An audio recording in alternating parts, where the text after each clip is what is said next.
At approximately 5:22 p.m. on May 14, 2018, a man arrived at the Jefferson Hotel in Richmond, Virginia, and calmly exited his vehicle.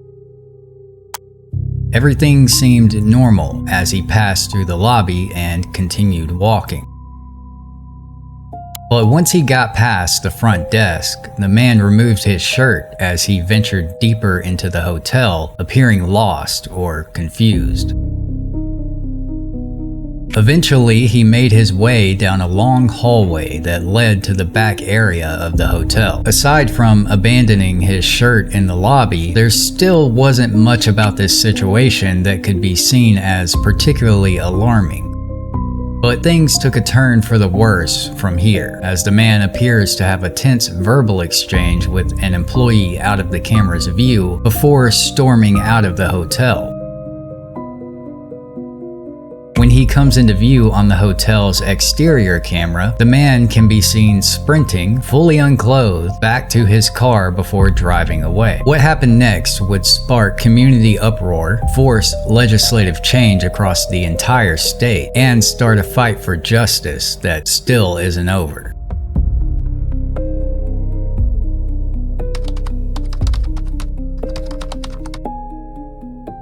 The man captured on that surveillance footage was 24-year-old Marcus David Peters. Marcus had graduated from Virginia Commonwealth University 2 years earlier near the top of his class with a degree in biology, and he taught biology at Essex High School in Tappahannock. He was new there, but the school already knew what it had. All of his peers and the school's administration regarded him highly. There were even plans taking shape to build a mentoring program for at-risk teens around him, and it was a project that he was excited about. Outside the classroom, he volunteered with Habitat for Humanity, and he had taught himself piano well enough to outplay his sister, who had actually taken lessons. He also worked a second job on the side, part-time at the Jefferson Hotel in downtown Richmond, and that is the same hotel from the footage you just watched, which means the man those cameras recorded wasn't a confused stranger who had wandered off in the street. He was an employee inside his own workplace. But something had changed that spring, because Marcus was taking a stimulant that he had no prescription for. He had gotten a bottle of generic Ritalin from someone he knew, and text messages from that same person pointed him to a pediatrician who would write a prescription without doing an evaluation. By the weekend of Mother's Day, he was taking about 2 pills a day. His family had seen enough to worry, and on Mother's Day, they gathered to discuss their concern that Marcus seemed to be in over his head, and started putting together a plan to sit down and talk with him about the pills. The next day, Marcus walked into the Jefferson Hotel, and that conversation with the family never happened. Monday, May 14th, 2018 started as just another day for Marcus. He taught his classes at the high school as usual, got back to his apartment around 4:30, changed out of his work clothes, and smoked some weed with a friend who was hanging out there. At around 5, he left, telling his friend that he was heading to the Jefferson to see a coworker, and that he would be back by 7. You've already seen what the hotel cameras recorded after he arrived, but what those cameras didn't follow was his car. Surveillance in the VCU area picked up his car heading west on Main Street and turning into Belvedere. And at the intersection of Belvedere and Franklin, Marcus rear-ended another car hard enough to force it off the road and into a tree, and he just kept driving. A Richmond police officer named Michael Nyantakyi, a 10-year veteran of the department, watched that collision happen and activated his lights to make a felony stop for hit and run. Marcus drove north with the officer behind him, took the on-ramp toward Interstate 95, struck 2 more vehicles on the way up the ramp, and then veered off the pavement and came to a stop in a tree-lined median in the middle of the ramp. What happened next was captured on Officer Nyantakyi's body cam. Stay in the car! That means that.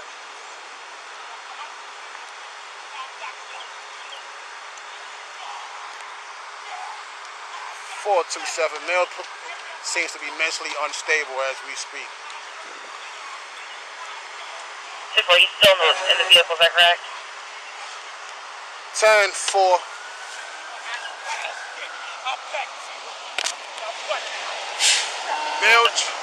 Male just ran into 95 and got struck. Can I get news ASAP? Male is naked on 95. Copy is. Respond to once further copy. I figured it out. I'm listening to you. Back up. Put the taser down or I'll kill you. I'll deploy. I said put the two down, mother. I said up. Get back up. You damn nigga. Back up. Now you really trying to. Back up. Back up. Get me. I want to just get his hand in the hole. You can't get me. I tried to, it didn't work. 427, shots fired. From the moment Marcus climbed out of his window to the moment Officer Nyantakyi fired his weapon, 76 seconds passed. Marcus collapsed and the officer radioed in that shots had been fired. A Virginia State Police trooper and several more Richmond officers were on the scene within seconds, and an ambulance took Marcus to VCU Medical Center where he later passed away. But on the night of May 14th, the only people who could watch those 76 seconds were the ones who had the footage, and that footage belonged to the Richmond Police Department. The Jefferson Hotel had no comment for reporters the morning after the shooting. 2 days later, the department publicly identified Officer Nyantakyi as the officer who was involved and placed him on administrative leave while its force investigation team looked into what happened. The footage stayed inside the department, and the first look anyone on the outside got came 9 days after the shooting, when police brought Marcus's family in for a private viewing. Their attorney came out of that viewing, calling the shooting excessive force. Then, 11 days after the shooting, Chief Alfred Durham released everything: the body camera, the hotel surveillance, and the traffic cameras, and presented all of that at the police headquarters in front of a room packed with reporters. And he didn't just release the footage, he played it for that room in slow motion and narrated it himself. I looked at what it would take to become a psychologist, a psychiatrist, mental health counsel. 5 to 8 years of training. Our police department gives our officers 40 hours. 5 to 8 years. And we get 40 hours. And people expect it, and I'm not even talking about this situation, ladies and gentlemen. People expect us to go out there and get it right. And not only that training, but every other training that's mandatory by the state, the training that I'm imparting on those folks, we're wearing a lot of hats, ladies and gentlemen. And when incidents come like this, and folks just want to beat us up without having the facts, that hurts, ladies and gentlemen. It hurts the morale of the men and women of my department, and it hurts me. Because I have to stand up here and explain something where people don't understand instead of having a conversation before passing judgment. That hurts, ladies and gentlemen. This is an awesome police department. I'll stand here. Are we perfect? No. Does things like this happen? Day in and day out, we encounter people like this. Since I've been here and I asked them, we have never had a situation like this, ladies and gentlemen. Never. And the first time, people want answers right then and there. I don't have answers. We want a fair and thorough investigation. Do not pass judgment. If you do, shame on you. That was the chief's disposition the entire press conference, an apology and a defense of the shooting in the same breath. He told everyone that he was truly sorry that his officers couldn't help Marcus that day. And then he assigned his own time frame to the confrontation and told reporters that once Marcus stood up and made his comment, the whole encounter was said and done within 18 seconds. Hours later, at Second Baptist Church, the family responded directly, and it came from Marcus's older sister, Princess Blanding, an assistant principal at the same high school where her brother taught. Speaking to the reporters that evening, she said that her brother had been unarmed, clearly in distress and in need of help, and that instead of receiving that help, he received bullets. The next afternoon, more than 500 people filled that same church for a community speak out, and 12 days after her brother's death, Princess stood in front of the crowd and argued that all of the the training in the world means nothing without accountability behind it. The following Saturday, hundreds marched through the rain from the VCU campus to the police headquarters. The march ended at the department's front door, and that is where Princess delivered the family's full response to the department, addressing Chief Durham directly. Chief Durham, if you don't know by now, my name is Princess Blandon, very proud sister of Marcus David Lamar Peters. I come before you to express my dismay, my disgust, and my disappointment in the decision of one of your men, Michael Nyantakyi, to take the life of my brother, Marcus Peters, whom was clearly unarmed and in need of help.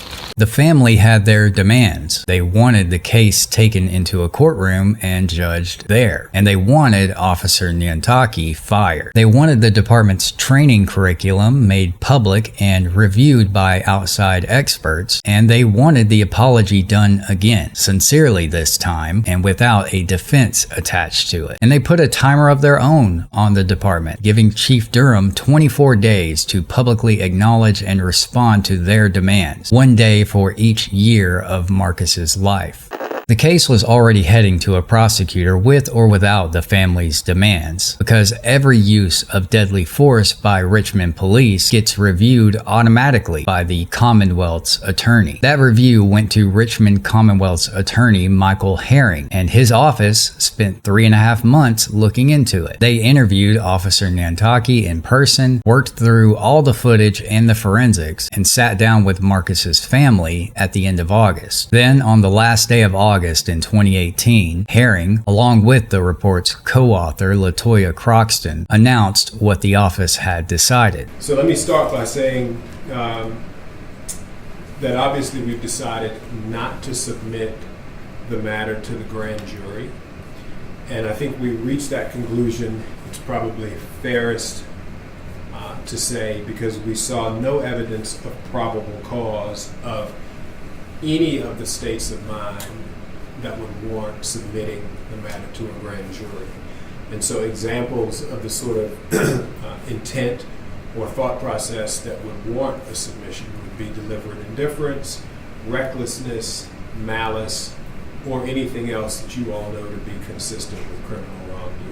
What's interesting about that review is that it counted the fact that Marcus was unarmed, naked, and in the middle of a crisis in his favor as mitigating factors, and even went as far as citing federal case law that says that an unarmed man's diminished mental capacity has to be taken into account when deciding how much force is reasonable. But it still reached a justification for the officer's decision to fire. The report essentially argued that the condition that made Marcus need help is also the condition that made helping him impossible, and ultimately left Officer Nyantakyi with no choice but to shoot. And that was the end of the criminal inquiry into the incident. And the courtroom justice that the family had demanded was never gonna happen. But beyond the mental gymnastics that justified the shooting, the report also addressed the question of what was actually going on with Marcus that day and whether drugs were a factor in the incident. I want to emphasize, though, that the nature of the substance or substances in Mr. Peters' system is not central to the analysis. A police officer doesn't go through a differential when he's confronted with behavior of what an underlying substance could be. He has to respond to the behavior. The toxicology showed the Ritalin and the THC in his system, along with fentanyl that the report attributes to the hospital's efforts to save his life. And the family later provided a urine screen of their own, showing that no other synthetic drugs were involved. But a clear answer about what actually caused Marcus's mental breakdown was never provided by any official source. The report treats the toxicology findings as having almost no bearing hearing on its conclusion, because legally an officer has to respond to the conduct on the scene regardless of what's fueling it. So the question of whether the pills did this remained relatively unexplored. 2.5 months after the report came out, Chief Durham announced his retirement, effective at the end of the year. Nothing I could find linked his retirement to this case, so neither will I. The following summer, Herring left too, stepping down after 13 years as Richmond's top prosecutor to go into private practice. And it was his deputy, Colette McKeechin, who took over the office. So within 14 months of the shooting, the chief, who had released the footage, and the prosecutor, who had cleared the officer, were both gone. But Officer Nyantakyi was not. He stayed with the department, and as of this month, his LinkedIn profile lists him as a Richmond police detective since the summer of 2024. Marcus's case stayed closed for almost 2 years until the events surrounding the death of George Floyd reignited the national debate on policing and offered new context to view Marcus's story through. Protesters filled Monument Avenue that summer, and by August, McKeechin had agreed to take a second look at the case. In the special session that fall, a Richmond delegate introduced House Bill 5043, the bill that would create the Marcus Alert. Virginia General Assembly has approved a proposal for the Marcus Alert Bill. The legislation now moves to Governor Northam's desk. The legislation creates a system pairing police officers with mental health professionals when officers respond to a mental health crisis. It honors the life of David Marcus Peters, who was shot 2 years ago during an encounter with Richmond police. That shooting was ruled justified, but the family argued he was in the midst of a crisis and needed help. The bill requires guidelines and training to be in place by 2021 for all first responders who would use the alert system. But that name didn't come from an endearing politician, because the system it intended to create was already on the list of demands that the family had delivered in the rain outside police headquarters back in June of 2018. Our second demand: the Richmond Police Department, together with members of my family, members of the community, limited elected officials, and law and policymakers must work together to make a Marcus Alert to be implemented in the city of Richmond. When a community member is experiencing a mental health crisis, others in the community would know to use this alert to notify a crisis management team comprised of specialized mental health and crisis intervention responders. These responders will not be members of the police department or the law enforcement officer or a law enforcement officer. So less than 3 weeks after her brother's death, Princess had demanded the framework that Virginia was now writing into law, right down to the very name. The version that passed kept the name, but the provisions that the family endorsed, which were the limits on police weapons and the responders in plain clothes, unsurprisingly did not survive the legislature. On November 5th, 2020, Governor Ralph Northam approved the Marcus Alert Bill, and the very next day, McKeechin's office released its second review of the shooting and cleared Officer Nyantakyi for the second time. And the region's Behavioral Health Authority weighed in as well, finding that Officer Nyantakyi had crisis intervention training and used it appropriately, but also said that there was never a moment in the encounter where both men were in a safe enough position for de-escalation to even be attempted. According to them, the training worked the way it was designed to work, and the design never gave it a chance. 6 weeks later, the state held a ceremonial signing for the new law. Governor Northam called it a solemn occasion and a way to keep people safer, and he handed the podium to Princess, who didn't see it that way. Thank you, Governor Northam, for this invitation to attend this bill signing ceremony for the Marcus Alert Bill that you signed in November. I would like to thank Governor Ralph Northam, Delegate Jeff Bourne, Senator Jennifer McCullen, and let's not forget Senator McPike as well, for bringing us here today at this moment.